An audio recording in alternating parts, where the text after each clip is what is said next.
Okay. नमस्कार, स्वागत है आपका फेडरल देश में। मैं हूं नीलू व्यास।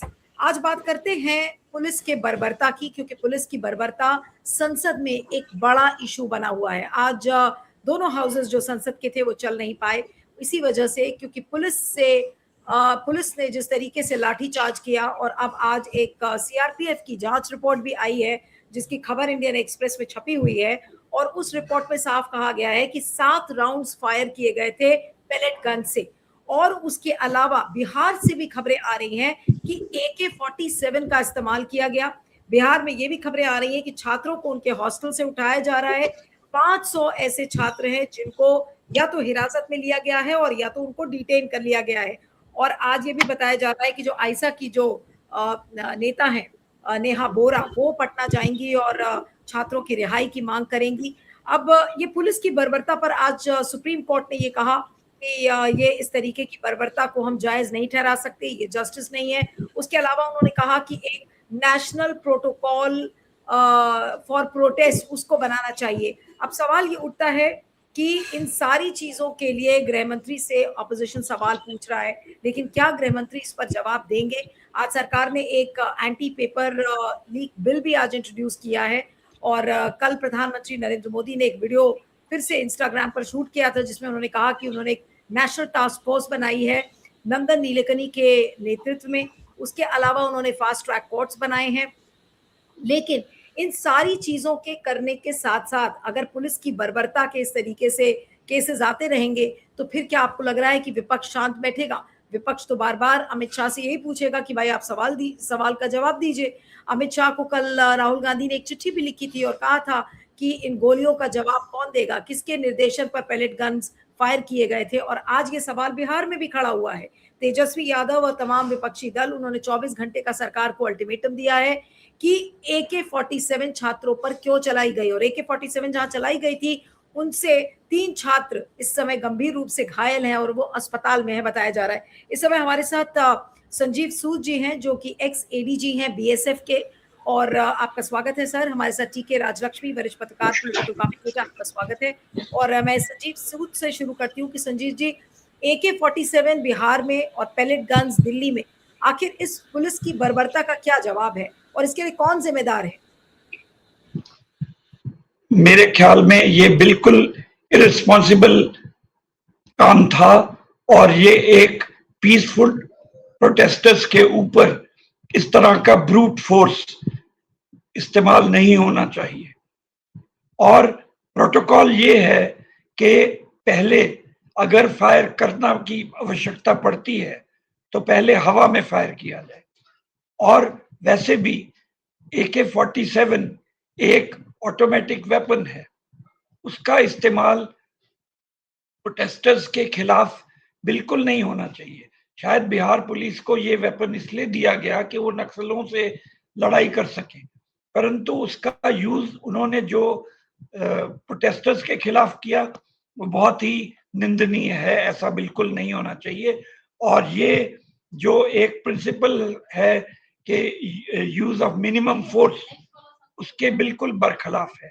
ऐसा नहीं होना चाहिए था। इसी तरह से जो पैलेट गन्स यहां पर यूज हुई हैं वो बिल्कुल नहीं होनी चाहिए थी, क्योंकि प्रोटेस्टर्स बिल्कुल पीसफुल थे। एक ग्रेडेड रिस्पांस होती है जिसमें यूज ऑफ मिनिमम फोर्स से ग्रेजुअली हम ऊपर चलते हैं। तो मिनिमम फोर्स में यहाँ पर पहले वाटर कैनन्स का या टीयर स्मोक शेल्स का या अनाउंसमेंट्स का, इन सब का इस्तेमाल होना चाहिए। परंतु उसका इस्तेमाल किए बिना उन्होंने लाठी डंडे, और कहते डंडे भी कीलों से गड़े हुए थे, उनमें कील गड़े हुए थे जिससे लोगों को चोट आ रही थी। और पैलेट गन्स का इस्तेमाल करना, पैलेट गन्स यहाँ दिल्ली पुलिस के पास नहीं है, वो RAF के पास है। तो वो किस सरकमस्टांस में यूज किया गया, उसकी एक इंक्वायरी होनी चाहिए, उसकी जांच होनी चाहिए। और पैलेट गन का भी जैसे कश्मीर में जब बहुत ज्यादा यहाँ पर नुकसान होने लगा था प्रोटेस्टर्स का, तो वहां पर भी हिदायतें दी गई थी कि पैलेट गन को सबसे पहले आप अगर इस्तेमाल करते हैं तो लोअर लिम्स पे करें, टांगों के ऊपर करें, जिससे वाइटल ऑर्गन्स या वाइटल पार्ट्स पे उसका चोट ना लगे। तो आपने देखा कि ये जो कल परसों जो मिस्टर गांधी ने जो अपनी प्रेस कॉन्फ्रेंस में एक विक्टिम को दिखाया, उसकी आंख ऑलमोस्ट कहते हैं जा चुकी है। तो ये बिल्कुल ही एक्सेसिव फोर्स का इस्तेमाल है। ऐसा पुलिस को, आरएफ को नहीं करना चाहिए था। किस सरकमस्टांसेस में किया, जवान की तो ये हिम्मत नहीं है कि वो अपने आप से इसको इस्तेमाल कर ले। उसको जरूर आदेश दिए गए होंगे उसके सुपीरियर अथॉरिटीज ने। वो अथॉरिटी उसका कंपनी कमांडर था या बटालियन कमांडर था, ये इसकी जांच होनी चाहिए थी, होगी। और किस सरकमस्टांस में उसने ये फैसला लिया, ये भी देखने की बात है इसमें। बिल्कुल। अब मैं राजलक्ष्मी के पास आती हूँ कि राजलक्ष्मी, बिहार से AK-47 छात्रों के ऊपर इस्तेमाल किया गया और ये सारी वारदातें 25 तारीख को 25 जुलाई को सॉरी 25 तारीख को जब ये पूरा बिहार बंद बुलाया गया था उस दौरान हुई है। और अभी 3 छात्र काफी घायल हैं, ये बताया जा रहा है AK-47 से। आखिर अगर AK-47 चलाई गई है और बिहार में जो विपक्षी दल है उन्होंने 24 घंटे का अल्टीमेटम दिया है, लेकिन आज इसके लिए कौन रिस्पॉन्सिबल होगा? इसका जवाब बिहार के होम मिनिस्टर देंगे या फिर अमित शाह को देना चाहिए इसका जवाब? नहीं, स्टेट होम मिनिस्टर इसके लिए जिम्मेदार होंगे, क्योंकि law and order state subject है।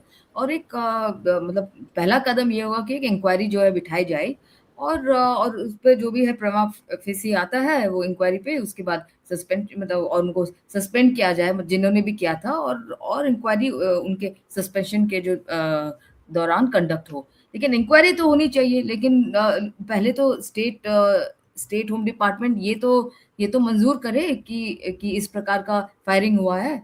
वो तो अगर वो डिनायल मोड में ही है और तो फिर ये एक्सेप्ट तो करेंगे नहीं।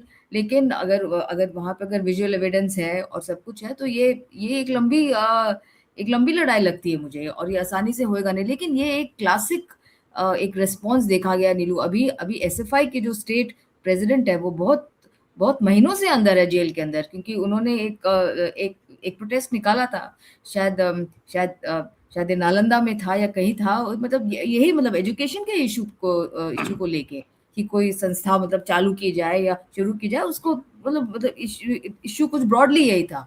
अब वो जो है काफी दिन से अंदर है, जेल के अंदर।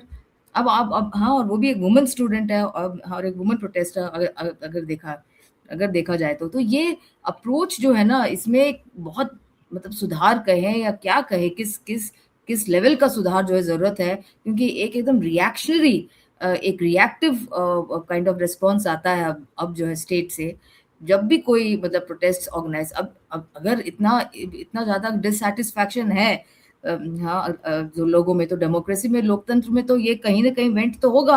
और ये एक प्रोटेस्ट, एक पीसफुल प्रोटेस्ट, पीसफुल डेमोन्स्ट्रेशन, धरना वगैरह इसी का रूप लेगा। कोई आर्म्ड स्ट्रगल तो कोई कर नहीं रहा। कोई अब जो अनार्म्ड जो है, जो निहत्थे प्रोटेस्टर्स हैं, उन पर आप अगर इस प्रकार का हमला अगर 2 सेकंड के लिए रोक रही हूँ, क्योंकि इस समय खबर आ रही है कि कॉकरोच जनता पार्टी के सौरभ दास और आशुतोष रंका ने एक प्रेस कॉन्फ्रेंस किया है और उस प्रेस कॉन्फ्रेंस में उन्होंने ये बताया है कि we are deeply concerned by multiple reports reaching us of students and other protesters being targeted, detained or arrested by various state agencies, particularly in Assam, West Bengal and Bihar. और उन्होंने ये कहा कि कॉकरोच जनता party ने अपनी जो agitation को call of कर दिया था, क्योंकि जेपी नड्डा और जितेंद्र सिंह ने उन्हें कहा था कि कोई भी केस स्टूडेंट्स के खिलाफ नहीं होगा और जो भी हुए हैं उनको विड्रॉ किया जाएगा। सरकार मंगलवार के दिन एक लिखित गारंटी देने वाली थी, लेकिन उस गारंटी के पहले ये सब खबरें आ गई हैं। तो उनका, कॉकरोच पार्टी का ये कहना है कि अगर सरकार ने इन सारे केसेस को वापस नहीं लिया तो फिर वो लीगल एक्शन लेंगे। इसका क्या मतलब है राजलक्ष्मी जी? लीगल एक्शन का मतलब मेरे ख्याल से यही है कि वो भी कोर्ट्स को ही अप्रोच करेंगे, वो भी कोर्ट्स को अप्रोच करेंगे, ये कहते हुए कि सरकार ने हमें एक रिटर्न एश्योरेंस दिया था कि वो किस प्रकार नहीं, का रिटर्न एश्योरेंस तो कल आने वाली थी। रिटर्न एश्योरेंस मंगलवार को बोला था कि देंगे और रिटर्न एश्योरेंस के पहले ये सारा कारनामा हो रहा है। हाँ, नहीं तो ये हैरेसमेंट ही होता है, एक एक प्रकार से जो हैरेसमेंट हो रहा है, जिन्होंने पार्टिसिपेट किया प्रोटेस्ट में, उनको अब चुन-चुन के उनके पीछे मतलब पड़ जाना। अच्छा, जिन लोग ने खाना वहाँ पे जो खाने वगैरह में और अन्य सुविधा दे रहे थे प्रोटेस्टर्स को दिल्ली में, उनके अब उनके भी पीछे पड़ गई पुलिस। मतलब यूपी पुलिस ने वो जुनैद जो थे, जो जो जो पकौड़े, हाँ, तल के दे रहे थे वहाँ पे प्रोटेस्टर्स को, उसके बाद कुछ खाने-वाने में भी कुछ उन्होंने मदद की थी। अब उनके जो फैमिली के पीछे पड़ गए, जुनैद को भी पकड़ के ले गए। अब जो इस मतलब इस प्रकार का भी हैरेसमेंट होगा, सिर्फ मतलब प्रोटेस्टर्स का ही नहीं, पर जिन लोगों ने वहाँ पे सपोर्ट भी दिया। तो अब हाँ, अभी तो जुनैद बाहर है, लेकिन वो बहुत ही मतलब ट्रॉमाटाइज़्ड है। उसने उसने कुछ मीडिया लोगों से मतलब उसने बात की और उसने अपना पूरा दर्द का बखान किया, जिसमें वो रोने भी लगा। तो ये मतलब जो इस टाइप का जो हैरेसमेंट है ना, ये बहुत ही मतलब डिमोरलाइजिंग है, क्योंकि जो लोग अच्छे इंटेंट के साथ आते हैं और कहते हैं भाई हम सपोर्ट करते हैं, एक अच्छे कॉज को सपोर्ट कर रहे हैं, उसमें अगर आप उनपे अगर आप रिप्रेशन करेंगे तो ये उल्टा भी पड़ सकता है, लोग तो रिएक्ट करेंगे। मतलब जो हैरेसमेंट की भी एक तो मतलब एक लिमिट होती है ना नीलू। तो आई थिंक ये सब चीजें होगी, तो इसीलिए ये लोग सीजेपी भी और जो अन्य स्टूडेंट ऑर्गेनाइजेशन है वो इसको लेकर काफी अवेयर है कि ये होएगा। ये मुझे नहीं लगता कि इनको सरकार मतलब इतनी आसानी से जो है छोड़ने वाली है। होता है ना कि कहीं ना कहीं तो रेपरकशंस होगा, भाई आपने हमारे एक मंत्री को नहीं, रिजाइन जो करवा दिया। सौरभ सौरभ दास ने एक तरीके से सरकार को रिमाइंड किया है कि आप लिखित में गारंटी देने वाले थे और उस गारंटी का क्या हुआ, आपने एश्योर किया था कि आप कोई हाँ, केसेस नहीं करेंगे। तो उन्होंने याद दिलाया है सरकार को कि भाई आपने ऐसा कहा था, लेकिन आप मुकर गए जो आपने बातें कही थी। जी राजलक्ष्मी। हाँ, नहीं देखिए नीलू, वो भी एक बिल्कुल ऑन द फेस लेने वाली बात है। इसको आप कैसे फेस वैल्यू में कैसे ले सकते हो कि सरकार ने कह दिया और कोई कोई ये लीगल डॉक्यूमेंट तो है नहीं, ठीक है? तो आपको इसको किसी न किसी तरह मतलब फाइट करना पड़ेगा उसको, या तो नहीं, लीगली वो ये आप कह रहे हैं, फाइट उन्होंने एक करेंगे। स्टेटमेंट दिया है हाँ, कहते हुए कि now the government's assurance must be implemented in letter and spirit. अब उनके हाँ। कहने से क्या सरकार कर देगी? एजुटेशन तो खत्म हो गया। हाँ, नहीं मतलब सरकार ऐसा नहीं है, सरकार कोई जो बाध्य नहीं है कि वो 24 घंटे या 48 घंटे में वो पूरे पूरे डिमांड्स को फुलफिल करेगी। वो भी एक वेट एंड वॉच मतलब देख रहे हैं, गेम खेल रहे हैं कि शायद क्या पता ये लोग रीग्रुप करें, क्या पता नहीं करें। और हो सकता है कि मतलब उस प्रकार का रीग्रुप करना तो मुश्किल है। तो क्योंकि उनका मेन डिमांड तो हमने एक्सेप्ट कर लिया, हाँ, हमारे इतने बड़े मंत्री को हमने हटा दिया, तो ये बहुत बड़ा कंसेशन है। मतलब जहाँ तक सरकार की तरफ से देखा जाए तो उनको लगेगा कि भाई इतना बड़ा हमने सैक्रिफाइस किया है, क्योंकि आपने भी देखा नीलू कि इतने इतने सारे मंत्री हैं, उन्होंने ऐसे ऐसे ऐसे फेयरवेल नोट लिखे हैं प्रधान जी के लिए, तो ऐसा लगता नहीं है कि कोई मतलब कोई गलत हुआ है।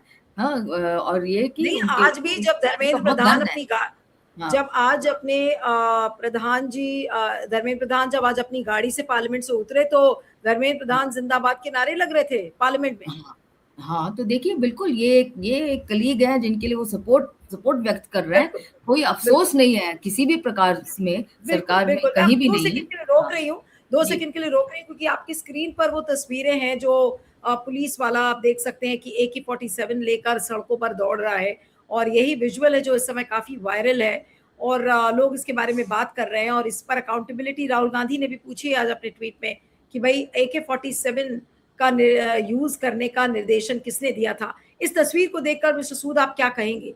कि ये पुलिस की बर्बरता है या फिर आप कहेंगे कि केंद्र में जो गृह मंत्री हैं आज उनको बहुत सारा जवाब देना है? क्या कहेंगे इसमें accountability where does the buck stop? इसकी अकाउंटेबिलिटी कहाँ पे कैसे फिक्स होगी? ये पुलिस की बिल्कुल बर्बरता है।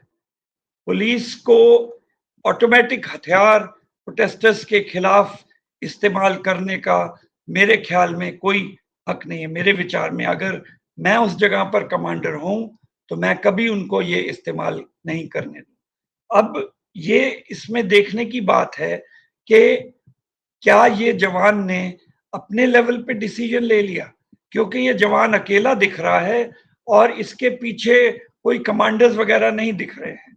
तो अगर इसने खुद फैसला लिया है तो ये जवान कल्पेबल है, और अगर इसके कमांडर्स ने फैसला दिया है तो उनको इस चीज का एक्सप्लेनेशन देना पड़ेगा कि इतना भयंकर फोर्स का इस्तेमाल क्यों किया गया। और अकाउंटेबिलिटी है, अकाउंटेबिलिटी लोकल कमांडर की है, अकाउंटेबिलिटी उस डिस्ट्रिक्ट के एसपी की है। जहानाबाद का है ना शायद ये, जहानाबाद, सिवान जी। और बहुत सारे तो इलाकों से ये खबरें आ रही है कि छात्रों को हॉस्टल से भी उठा लिया गया है। नहीं नहीं, ये जो पर्टिकुलर वीडियो है AK-47, जी जी जी, AK-47 वाला सिवान का है तो ना? जी, सिवान का है। तो वो उस डिस्ट्रिक्ट के सुपरिटेंडेंट पुलिस की जिम्मेदारी बनती है, उसकी कल्पेबिलिटी बनती है कि उसने ऐसा क्यों करने दिया। और मुझे ये पक्का यकीन है कि पॉलिटिकल डिस्पेंसेशंस ने वर्बल ऑर्डर्स दिए होंगे कि do whatever you want to do but control कर, और उसकी इंटरप्रिटेशन लोकल अलग अलग, कोई कमांडर समझदार है तो उसको टैक्टफुली इस्तेमाल करता है, कोई कमांडर एग्रेसिव है तो वो अपने पूरे हथियारों का इस्तेमाल कर देता है। तो इसमें पॉलिटिकल लोकल कमांडरों की तो जिम्मेदारी बनती है, बट पॉलिटिकल अकाउंटेबिलिटी भी फिक्स होने की जरूरत है कि किस प्रोटोकॉल के तहत उस जवान को ऑटोमेटिक हथियार दिया गया। वो हथियार एक बार ट्रिगर दबाने से 3 गोलियां फायर करता है, और वो फेटल गोलियां होती हैं। और ये जो हमने, हालांकि मैंने पुलिस ट्रेनिंग नहीं की, पर जो उससे कनेक्टेड ट्रेनिंग हमारे इंस्टीट्यूशन में होती है, उसमें ये हमेशा बताया गया है कि आप अगर फायर का इस्तेमाल करने की नौबत आती है तो आप हवा में फायर करेंगे, पहले उनको भयभीत करने की कोशिश करेंगे। जो अगर प्रोटेस्टर्स एग्रेसिव हो रहे हैं तो वो होना चाहिए था। तो इसमें अकाउंटेबिलिटी जरूर फिक्स होनी चाहिए। ये बहुत बर्बरता का काम है, ऐसा बिल्कुल नहीं होना चाहिए। और वो जो जवान जिसकी स्टूडेंट जिसकी लाइफ गई, अब उसकी फैमिली और उसके रिश्तेदारों के बारे में वो क्या, उनके ऊपर क्या बीतती होगी, मैं इस बारे में भी सोच रहा हूँ। बिल्कुल।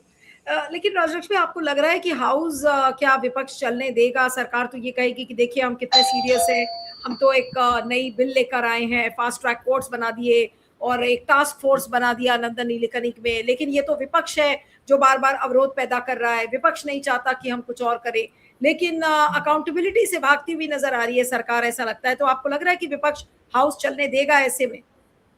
नहीं, देखिए, विपक्ष को ये सवाल तो पूछने ही पड़ेंगे नीलू, ये तो इसमें कोई दो राय नहीं है। इतना बड़ा इंसिडेंट हुआ है, और देश की राजधानी में भी, और सिर्फ देश की राजधानी में नहीं, अन्य बहुत सारे प्रदेशों में, बहुत सारे स्टेट्स में हुआ है, जैसे बिहार का भी हम देख रहे हैं, है ना। तो ये इसमें जो है विपक्ष का ये सवाल उठाना बिल्कुल अपनी जगह जायज है। और ये अगर विपक्ष नहीं उठाएगा, देखिए ऐसा है कि या तो सरकार अपनी तरफ से कुछ रखे, मतलब कुछ एक्सप्लेनेशन के हिसाब से रखे कि भाई, मतलब जो होम मिनिस्ट्री की तरफ से कुछ रखे कि हमने ऐसे ऐसे नहीं, देखिए ब्रेकिंग न्यूज आ रही हाँ, है क्योंकि 5 बजे हाउस रिकन्वीन कर रहा था एडजर्न होने के बाद। तो अभी लोकसभा में एक खबर आ रही है कि किरण रिजिजू ने कांग्रेस पर आरोप लगाया कि आप कोई डिस्कशन बिल पर चलने नहीं दे रहे हैं, और जितने ऑपोजिशन एमपी थे वो वेल के अंदर आ गए, और उस समय कृष्णा प्रसाद टेनेटी चेयर पर बैठे थे, अध्यक्ष की कुर्सी पर, और उन्होंने फिर अचानक से पूरा हाउस आज पूरे दिन के लिए एडजर्न कर दिया। जी राजलक्ष्मी। हाँ, नहीं तो यही बात है नीलू, देखिए सरकार अगर इस पे कोई एक्सप्लेनेशन अगर देती है तो ऑब्वियसली इस पर चर्चा होगा। और मतलब या तो वो चर्चा ही नहीं देना चाहती, या तो अपनी तरफ से कह दे भाई हम एक इंक्वायरी बिठा रहे हैं कि जितने पुलिस एक्सेसेस हुए उनसे हम जवाब, हाँ, अकाउंटेबिलिटी जो है मांगेंगे। क्यों पैलेट गन्स का इस्तेमाल हुआ, क्यों मतलब महिलाओं पर जो है पुलिस ऑफिसरों ने बदसलूकी की उनके साथ, क्यों टेयर गैसिंग हुआ इतने, हाँ, और क्यों मतलब वाटर कैनन का इस्तेमाल क्यों नहीं हुआ, बिकॉज वो एक ग्रेडेड रिस्पॉन्स का एक हिस्सा है। क्यों प्लेन क्लोथ्स मैन थे वहां पे जो बच्चों को, स्टूडेंट्स को, यूथ की पिटाई कर रहे थे। तो ये सारे जो इश्यूज हैं इनको उठाना, इनकी जो है जवाबदेही वो सरकार की है। हाँ, अगर वो अपने आप नहीं रखते हैं तो ऑब्वियसली विपक्ष तो उठाएगा नीलू, और उसमें अगर डिसरप्शन होगा पार्लियामेंट में का तो होगा। पर ये एक छोटा इंसिडेंट नहीं है, क्योंकि ये बहुत ही इम्पैक्ट देने वाला इंसिडेंट हुआ है। शायद गवर्नमेंट के लिए ये तो कुछ भी ना हो, क्योंकि उन्होंने अपने एक मिनिस्टर का जो बलिदान दे दिया, तो ये इंसिडेंट क्या है, ये तो कुछ भी, ये तो आम बात है ना, उनके लिए आम बात है भाई टेयर गैसिंग करना, हाँ, और पैलेट गन्स आ गया, इशू आ गया बाहर, तभी पता चला। नहीं तो इनफैक्ट वो भी पता नहीं चलता। अगर इनफैक्ट विजुअल्स नहीं लेते वहाँ पे जो प्रोटेस्टर्स थे, ये भी नहीं आता कि जो कील लगे हुए थे, बैटन्स में जो कील लगे हुए थे, उनका इस्तेमाल किया गया है। लाठियां जो है सर पे मारी गई हैं, पैर पे नहीं। तो ये सारे इश्यूज हैं जो सीरियस हैं, और इसमें कोई और जो इंजर्ड के जो तादाद थे वो तो है ही। और अभी अभी जो हो रहा है, मतलब पोस्ट प्रोटेस्ट जो हो रहा है, प्रोटेस्टर्स के पीछे मतलब लग जाना, उनके सपोर्टर्स, मतलब जिन लोगों ने सपोर्ट किया उनको जो फाइनेंशियली सपोर्ट किया, या मतलब छोटे मोटे तरीके से सपोर्ट किया, और क्या, कौन सा बड़ा वहां पे ऐसा लग रहा था कि कोई कोई जो है मिलियंस ऑफ रुपीस खर्च हुआ हो। हाँ, तो ऐसा तो नहीं लग रहा था। मतलब वहां पे वही वही वही खाना बन रहा था, लोगों को खिलाया जा रहा था, और ये भी कोई 5 स्टार मेन्यू तो था नहीं। तो ये सारी चीजों पर एक प्रोपेगेंडा तो मतलब चलेगा ही चलेगा। और दूसरा सोशल मीडिया हैंडल्स, उसको भी लेके कि बहुत आपत्तिजनक चीजें पोस्ट की गई हैं पीएम के बारे में वगैरह, उसको भी निकालना पड़ेगा। भाई एक मतलब एक न्यूज चैनल में एक खबर आई थी आज ही सुबह की, कि जो है दिल्ली पुलिस ने कहा है कि जो भी मतलब प्राइम मिनिस्टर और जो गवर्नमेंट के खिलाफ जितने सारे इंस्टाग्राम रील्स या पोस्ट या उस टाइप के जो आए हैं, उसको हटाना पड़ेगा। ये मुझे नहीं पता कि दिल्ली पुलिस का कहाँ से रोल आ जाता है इसमें। और फिर अगर मतलब ऑब्जेक्शनल होता है तब, जब आप किसी को अगर फिजिकली थ्रेट या कुछ फिजिकल हार्म अगर पहुंचाने का पोस्ट करते हैं। ऐसा तो कुछ नहीं था वहां पे। तो ये तो सब ओवरकिल हो रहा है अभी। ये सब मतलब this is all in reaction जिसको कहते हैं, मतलब प्रोटेस्ट को भी मतलब डिमोरलाइज आगे भी ना करें आप। मेरे हिसाब से ये सब साइकोलॉजिकल ऑप्स भी है, और कुछ थोड़ा सा एक वेट एंड वॉच पॉलिसी भी है। मतलब ये अप्रोच है कि भाई हमने तो बहुत कुछ कंसीड कर दिया, ठीक है, आप लोग इतने भी मतलब डिमांड मत करिए, हमने बहुत कंसीड कर दिया है, और अब हम अपने टाइम से तय करेंगे कि क्या होना है और कैसे होना है। तो इश्यूज तो वही के वही है वैसे। बिल्कुल बिल्कुल, तो इश्यूज वही के वही हैं, और स्टेटस को अभी बना हुआ है कि एजिटेशन खत्म हो गया। अब वो मिली भगत से खत्म हुआ या क्या हुआ, उस पर कॉन्स्पिरेसी थ्योरीज बहुत सारी हो सकती है। लेकिन कॉकरोच जनता पार्टी ने सरकार को याद दिलाया कि आपने रिटन अग्रीमेंट के लिए कल बोला था मंगलवार को देने के लिए, और उसके पहले आपने ये सब कर दिया है। तो उन्होंने एक तरीके से सरकार को चेतावनी दी है कि आप जो FIRs हैं आप उनको विड्रॉ करिए। और आई एम श्योर विपक्ष इसको लेकर अब ये बड़ा मुद्दा बनेगा। और उस ऑफिसर को सस्पेंड कर दिया गया है जिसने AK-47 चलाया था। संजीव सूद, आप अंत में क्या कहेंगे सर? जी, मैं बस एक चीज कहना चाहता हूं। जॉर्ज ऑरवेल ने 1984 नाम का एक नॉवल लिखा था, जिसमें उन्होंने कहा था कि 1984 तक कई देश, जिस कॉन्टेक्स्ट में उन्होंने लिखा था, जो पुलिस स्टेट बन जाएंगे। तो 1984 तो निकल के 40-42 साल हो गए, पर अब मुझे लग रहा है कि हमारे हिंदुस्तान में बहुत शीघ्र ही एक पुलिस स्टेट बनने वाला है।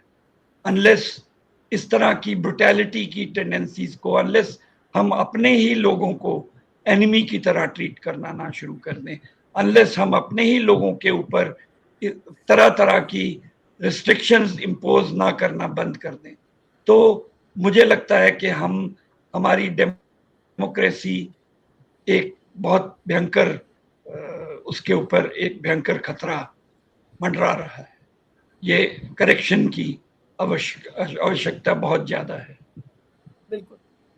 चलिए, आप दोनों का बहुत बहुत शुक्रिया। Sanjeev Sood ji, Rajalakshmi, thank you so much for joining. Thank you.